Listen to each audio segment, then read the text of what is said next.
Good evening, Rabbi. Chodesh Tov. Good question, you can ask about our Torah, Kedosha. A lot of people ask this question, people also who are not religious, they ask this question.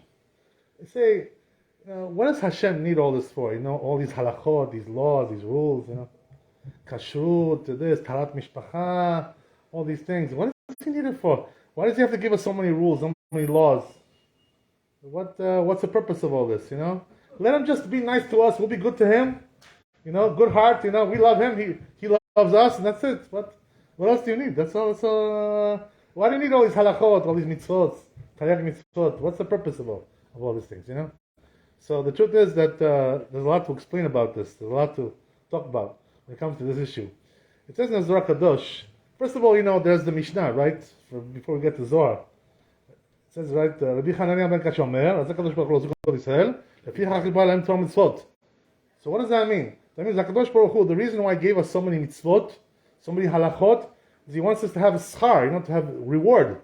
When we do the mitzvot, HaKadosh Baruch Hu gave us schar for every mitzvah that we did. Whether it's a big mitzvah or a small mitzvah, it doesn't make any difference. It's all the same.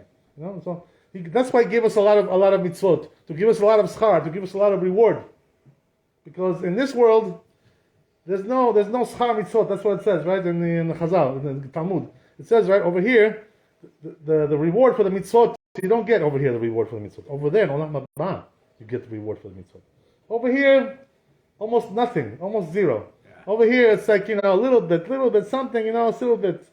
They say the Mekubalim, Gaon Levina, he writes, if a person gets rich in this world, he has a lot of osher, he's doing a good life. Why? What's the reason why? Because the alim, he says, the leaves that fall off the trees that are withered, that are worn out in Olam Haba, in Gan Eden, they come down here, and this is what we get over here, nothing else, So it's a little bit of Olam Haba, something very, very, very minuscule, something very tiny. That's all there is. This world, says the Rambam, this world is not even built to give the real reward for the mitzvot in this world. It's not possible, because this world is not built for that. You know what I mean? We need Olam Haba, we need a different world to get the reward for the mitzvot. Over here, it's not possible to get it.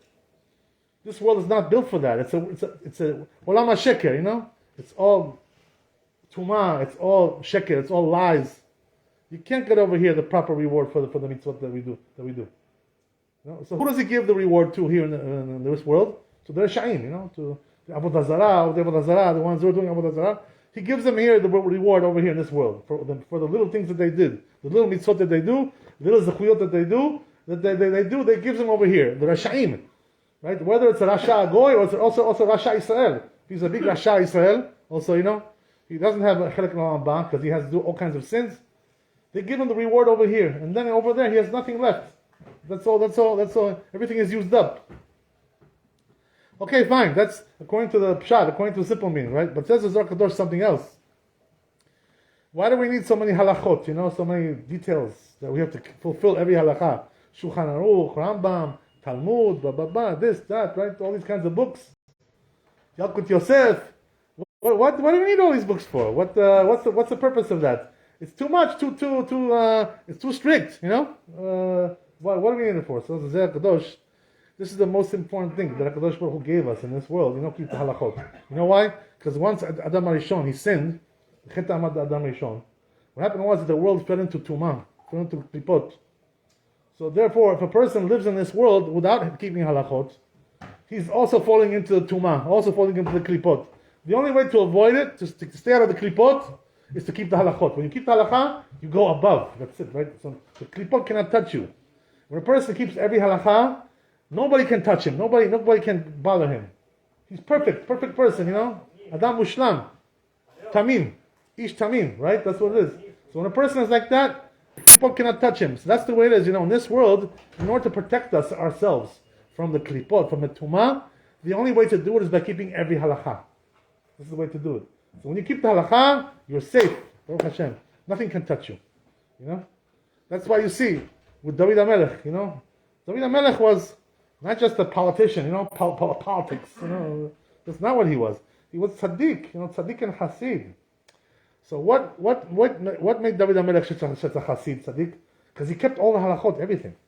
That's why everybody else who came after him, all the kings, the Melachim, they compare him to David. Was he like David or not like David?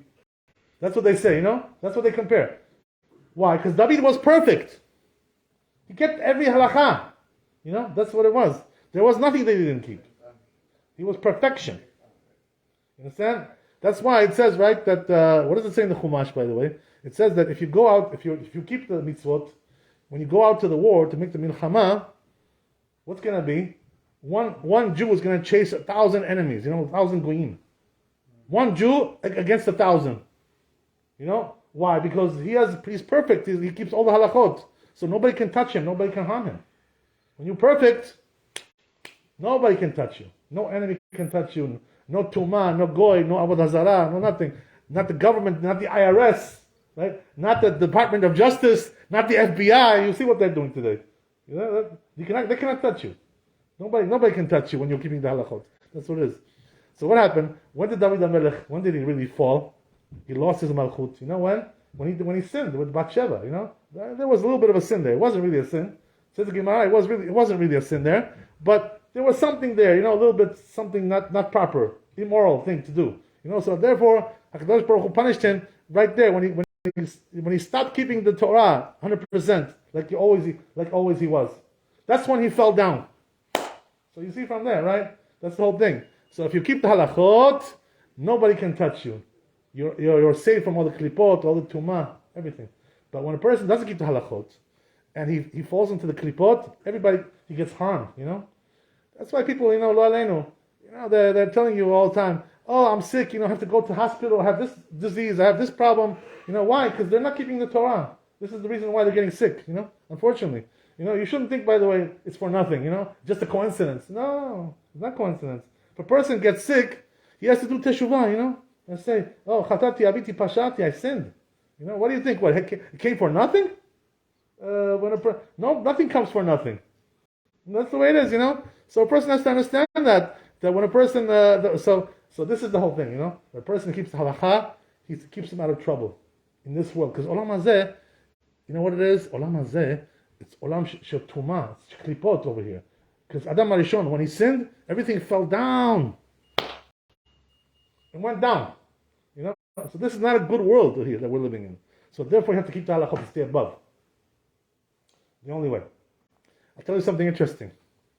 It says also in the Gemara, Talmud, it says in Talmud something incredible, It says that Shema mina shamitzvot atidot leitbatel. You know what that means? In the future, in Olam Haba, the mitzvot are going to be nullified. Batel. All the mitzvot, nullified. Why? Why is that? People, they ask me sometimes, they say, what? Huh? Yeah, in Olam Haba. When Mashiach comes, After Mashiach comes, a little bit later, all the mitzvot are going to be batel. Here in this world. It's Olam Haba. It's really called Olam Haba already, That's Olam Haba. It's not this world. Yeah, over there, right. They're going to be all batel. Why the mitzvot going to be batel? What's the reason why? Because the whole purpose of the mitzvot was to save you from Olam Hazeh, from the Tumah over here, the Klipot. Over there, you don't need it. Over there, everything will be good, everything will be perfect. So you don't need Shulchan Aruch, you don't need Rambam, you don't need any of these things. Over there, everything is perfection. Understand? So there's no purpose for anymore to do mitzvot. The mitzvot are only for this world. That's HaKadosh Baruch Hu, L'zechot Yisrael. So what does that mean? He wants to give us Olam Hazeh, the mitzvot, Olam Haba. That's it, just a reward. Now you get schar, you get rewarded for the mitzvot that you did. There's no more mitzvot. That's it. So also you see from there the same thing, you understand? That once there's no tumah, once there's no klipot, you also don't need any more mitzvot anymore. That's the whole thing. You don't need halachot anymore. You don't need any of these things. That's exactly what we're looking to do, right? What do the Mekubalim say? It says, right, the Mekubalim always write, Ramchal HaKadosh, Moshe Chaim Lutzato. He writes in his books that we're trying to get back, in Olam Haba, what's the purpose? The goal is to get back to the way it was Lifnei Chet Adam HaRishon. Before the Adam HaRishon sinned, we want to get back to that level that we were there. That's the whole purpose. You know what I mean? So what was Adam HaRishon? Tell me, Adam HaRishon, he had a Shulchan Aruch, he had the Rambam? No, he had nothing like that. He was learning the Chokhmah of Kadosh Baruch Hu, the wisdom, not halachot. He had no halachot. There was only one halakha that Kadosh Baruch Hu gave him. Don't eat this fruit. That's it. Everything else, no halachot. Why? Because he didn't need halachot in Gan Eden. He was in Gan Eden. In Gan Eden, you don't need halachot. Halachot we need in this olam hazeh, But there's also another thing, right? And we'll finish here. I don't want to keep you too long. Also, the whole thing is like this, that HaKadosh Baruch Hu made, why did he make the world like this? That we fell into Tumah, we fell into Klippah. Because he wants to give us the reward for keeping the mitzvot. That's HaKadosh Baruch Hu, Zechot he said. He wants to give us zechut by keeping the mitzvot. So therefore, if you keep the mitzvot in this world, olam hazeh, because olam haba, there's no mitzvot. Forget about it, it's over, finished. So he keep the mitzvot over here. Don't say, I had a friend, one time, he used to tell me like this. He says, when we get to Olam Haba, he says, then we'll keep the mitzvot. I said, no, what are you talking about? There's not going to be any more mitzvot over there. Here, keep the mitzvot. Yeah. What are you talking about keeping the mitzvot over there? Now you want to play around? No. The whole thing is you do the mitzvot over here, and Olam Haba, you get the schar, you get the reward for keeping the mitzvot. That's the way it is. Baruch Adonai Le'olam. Amen. Amen.